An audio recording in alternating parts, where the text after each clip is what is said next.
চলুন প্রিয় দর্শক, আবারও ফিরে যাই আজকের অতিথি হেদায়েত নান্নুর কাছে। আবারও ফিরে এলাম ভাইয়া। যেমনটি বলছিলাম যে সম্প্রতি প্রচারিত হচ্ছে বাংলা ভিশনের পর্দায় রাত 9:45 শনি থেকে সোমবার আপনার অভিনীত নাটক অচিনপুর। সেই নাটকের পুরো যাত্রাটি সম্পর্কে আজকে আমরা জানবো। নাটকের পুরো যাত্রা এখনো শেষ হয়নি আসলে। আচ্ছা, যাত্রা এখনো অনেক বাকি, আমরা অনেক দূর যাব আশা করি, এবং সেটার সঙ্গে দর্শক, বাংলা ভিশন সবার মানে ভালোবাসা থাকলে আমরা হয়তো আমাদের যাত্রা আরো অনেক দূর যাবে। যাত্রা শুরুর জায়গাটা আমরা যে সময়টাই আসলে করি, ওই সময় অনেক বৃষ্টি বা এইসব মিলে আমরা নাটকের কাজটা শুরু করি, এবং বেশ অনেক আগেই আমরা এই কাজটা করছি।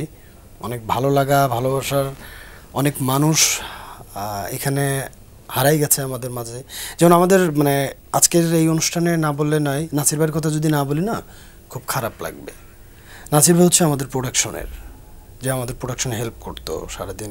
উনি খাবারটা না দিলে আসলে হয়তো আমাদের ঠিকমতো খেতে পারতাম না, বা হচ্ছে শুটিং হ্যাম্পার হতো। সেই জায়গা থেকে এই মানুষগুলো এই শুটিং করে আসার পর অচিনপুরের পরে এখনো পর্যন্ত মানে আমরা যে টিমটা আসলে অচিনপুরে কাজ করছি, এই কাজটা এখনো হয়নি, আমরা নেক্সট যাব। তো সেই জায়গাতে নাসির ভাইকে হারাইলাম, এটা একটা খুবই দুঃখজনক। আরেকটা ভালো লাগার জায়গা হচ্ছে আমি সবচেয়ে বড় একটা মানুষ পাইছি, সেটা হচ্ছে কায়সার আহমেদ এবং আহমেদ শাহাবুদ্দিন। এই যে মানুষ দুজন, মানে কিছু বলার নাই, মানে তাদের যেটাই বলবো আমি আসলে অনেক কম বলা হবে। প্রথম সিনটা দেখলে মনে হবে যে একটা ফিল্ম তৈরি হয়েছে, এবং অচিনপুর জন্য আসলে আমাদের পরিশ্রমটা এমন গেছে, মানে অদ্ভুত রকমের পরিশ্রম করা হয়েছে।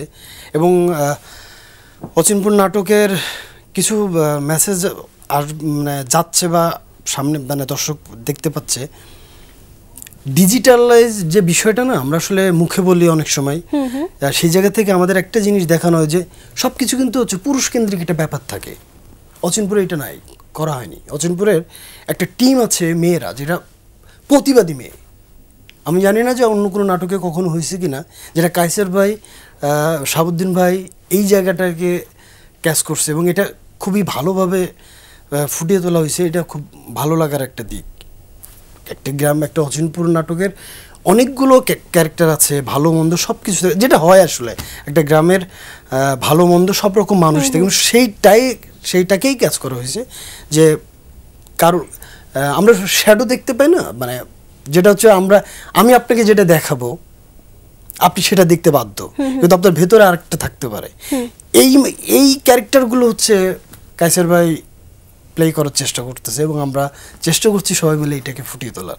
অচিনপুর নাটকের এমন কোনো স্মৃতি যেটা আসলে ভুলবার মতো নয়, এরকম স্মৃতি একটু জানতে চাই। টাইটেল সং যেটা হচ্ছে করা হয়েছে নাটকের, এইটা করার সময় না আমরা মাত্র আধা ঘন্টা টাইম পাই। এটাকে মানে দেখলে হয়তো আপনারা বুঝবেন না কেউ, কিন্তু আমরা মাত্র আধা ঘন্টা টাইম পাই, বিকজ প্রচণ্ড রকম বৃষ্টির দিন ওই দিন, এবং এই বৃষ্টির গ্যাপে আমরা শুটিং করি ওই দিন পুরো দিন। এবং সাডেন মানে সূর্য চলে যাচ্ছে, তার আগে আমরা আধা ঘন্টা টাইম পাই, যেটার সময় হচ্ছে টাইটেল সংটা করে। এবং ওই সময়টা আমরা পুরো টিম, মানে শুধু কায়সার বা চোখের দিকে তাকালে আমরা বুঝতে পারতাম না এখন এটা হবে, এখন এটা করতে হবে, এটা করতে হবে। পুরো টিম যেন মানে সবাই একই টিউনে ছিলাম।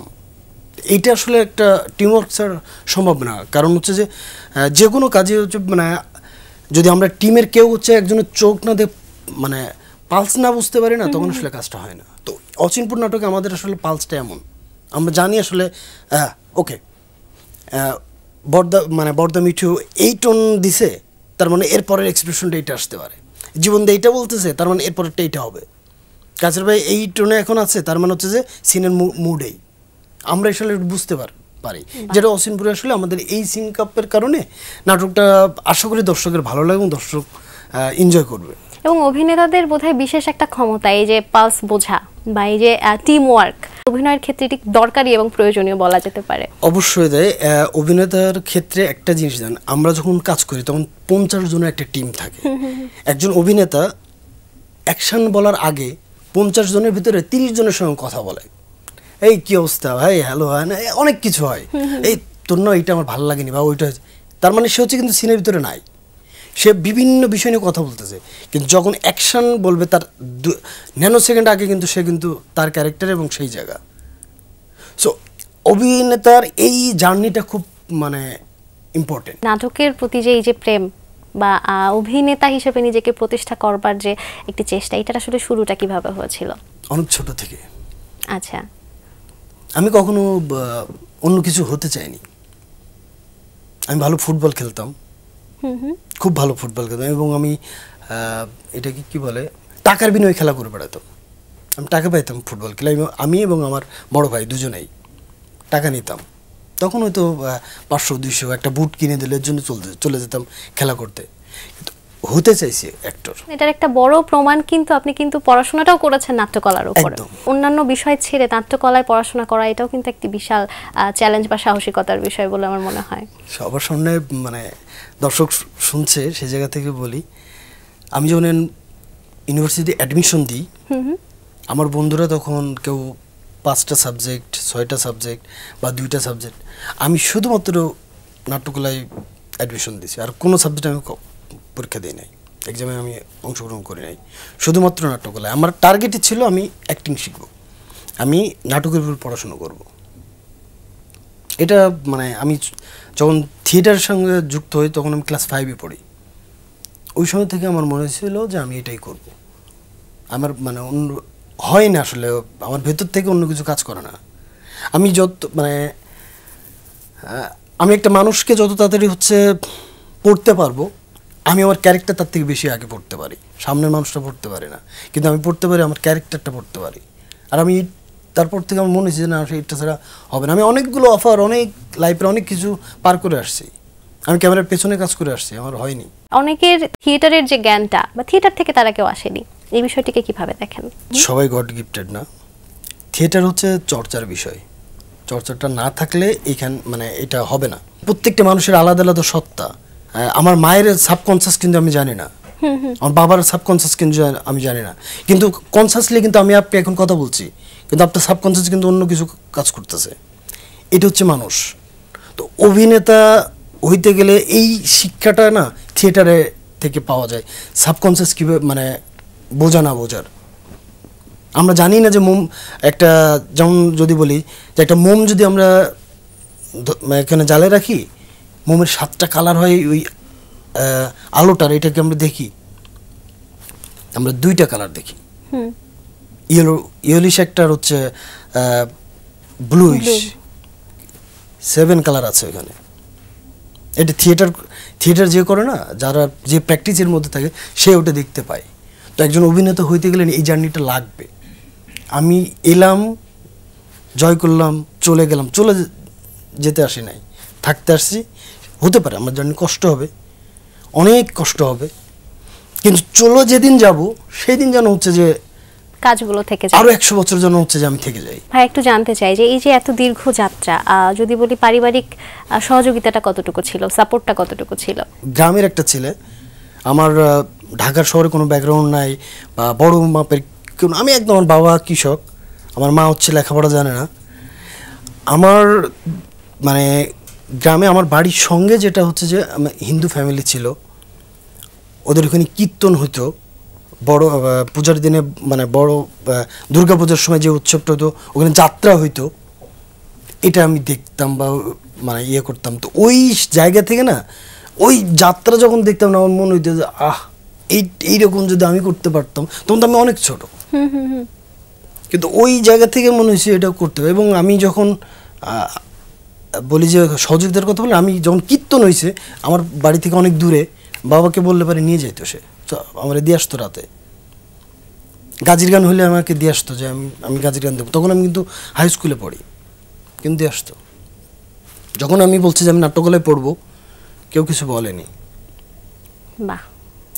আমার পড়া নিয়ে যে আমি নাট্যকলা পড়ে কী করবা, অন্য মানুষ বলছে, আমার টিচাররা বলছে যে তুই নাট্যকলায় পড়ে কী করবি। আমি বলতে পারিনি যে আমি নাট্যকলা পড়ে কী করবো, আসলে কী করবো। এটা যেমন এখনও বলা হয়, হ্যাঁ ছেলে ভালো অভিনয় করে, কিন্তু কি করে। তো এইটা তো আমাদের না, এটা সবাই মানে ক্যারি করতে পারে না। আর এইটা একটু চাপ আছে, একটু চাপ না, আসলে অনেকটাই চাপ। হ্যাঁ, তবে যারা মানে অ্যাক্টিংটা করতে যায় সবাই বলে ওটা ভাই চাপ নাই, সবাই মানে মনোযোগ দিয়ে কাজটা করুক, কোনো চাপ নাই। প্রথম যখন নিজেকে টিভি পর্দায় দেখলেন বা পরিবার দেখলো, কেমন ছিল, অনুভূতি কেমন ছিল? আমার বিজ্ঞাপন দিয়ে শুরু, তো ওই সময় আমার মা ছিল না, যে মানুষটা দেখার কথা উনি দেখেননি আসলে। তারপর আমার মানে আমার টিচার আমাকে ফোন দিল যে আমি তখন মানে কোনো একটা স্টেশনে বসা, আমি কোথায় যাচ্ছিলাম, স্যার বলতেছে তোর টিভিতে দেখাইতেছে। হ্যালো, হ্যাঁ আর কি করেন না, তোর কণ্ঠ শুনে আমি টের পেয়েছি এটা তুই। এটা অনুভূতিটা মানে ভালো লাগে আসলে। এরপরে হচ্ছে যে আমি যার মাধ্যমে আমি হচ্ছে মানে মিডিয়াতে কাজ শুরু করি,